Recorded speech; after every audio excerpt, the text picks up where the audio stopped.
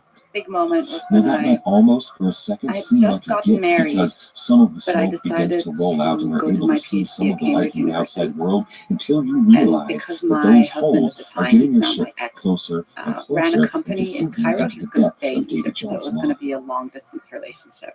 And it would have And been that's almost very impossible to unusual escape from in these the Middle ships. East If your for a ship woman begins to to go just down, head there's out going to and be a kind of, scramble to climb up to the deck pursue her above you. career. Where there, Because there's my going to be dad, another scramble my and the dad and my chaos of men dying and bleeding and parents-in-law screaming. both said, You're not going to be able to make you it know, to the top deck we to do swim not away. approve And of you then when doing you this, are, but now hopefully you're you are under the close enough to shore jurisdiction to of be your able to swim. husband, so he can make the calls. Working the gun decks of any of And these large luckily battleships for from any of the me, great European he was powers supportive. seems like one of the most He said, you terrifying know, jobs this is in your human history. dream come true. We've always That's why wanted to do a PhD. most of the and men we're who were for on you. board were not I think that volunteers. was These the men first were time forced where, into service. you know, I challenged These men were victims of the cultural press norms. game Was that back scary? in Europe. Oh my God, yes.